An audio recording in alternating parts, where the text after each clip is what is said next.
அன்பு உறவுகளுக்கு காலை வணக்கம். நாம் இப்பொழுது பார்க்கக்கூடிய பகுதி பார்த்திங்கன்னா, பண்ருட்டியினுடைய மையப்பகுதியில் இருக்கிறோம். விநாயகர் சதுர்த்தியை முன்னிட்டு விநாயகர் வியாபாரம் எங்கள் வீட்டில் படைக்கிறதுக்கு விநாயகர் சிலையை வாங்குறதுக்கு இப்போ கூட்டம் அதிகமாகிட்டுருக்கு. ஆமாம், காலையில் மணி ஒரு 7-7:15 நான் அந்த வீடியோ எடுத்துட்டேன். அப்புறம் அதுக்கு தேவையான அந்த கம்பு, பேரிக்காய் இருக்கிற அப்புறம் பழ வகைகள்லாம் பார்த்துட்டு மார்க்கெட் உள்ள போகலாம். மார்க்கெட்டில் எப்படி கூட்டம் இருக்குன்னு பார்த்தேன். சோளக்கருத்துலாம் விற்றாங்க. சோளக்கருத்து அப்புறம் மார்க்கெட்டுக்கு நாங்கள் போயிட்டுருந்தோம். புதினா, கொத்தமல்லி வழக்கம் போல் மார்க்கெட்டில் என்னென்ன விற்பாங்களோ காய்கறிகள் எல்லாமே விற்பனை நல்ல கூட்டம். மற்ற நாளை விட இன்றைக்கி கொஞ்சம் கூட்டம் அதிகமாக தான் இருந்துச்சு.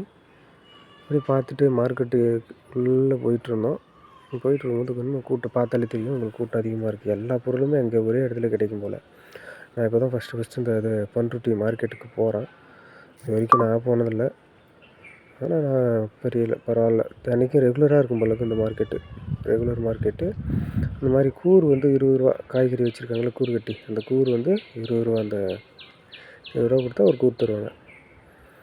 அந்த வழியாக அப்படியே வெளியில் போகும்போது அந்த லைன்லேயும் பொரி, பொட்டுக்கடலை, காய்கறி கடைகள், எண்ணெய், பூண்டு கடை அப்படியே பார்த்துட்டு நம்ம மெயின் ரோட்டுக்கு போகிறதுல பார்த்திங்கன்னா திரும்பவும் அந்த இடத்துல ஒரு விநாயகருக்கு பிடித்தமான பொருட்கள், பழங்கள் ரெகுலராக இப்போ இந்த சோளக்கருத்து, கம்பு இதெல்லாம் வச்சுட்டு விற்றுட்டு இருந்தாங்க. பொரி, பொட்டுக்கடலை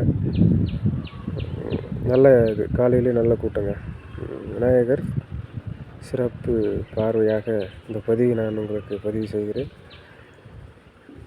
நல்ல கூட்டம். காலையில் 7 மணிக்கெல்லாம் நல்ல கூட்டம். நன்றி, வணக்கம். என்னுடைய சேனலை சப்ஸ்கிரைப் பண்ணுங்கள்.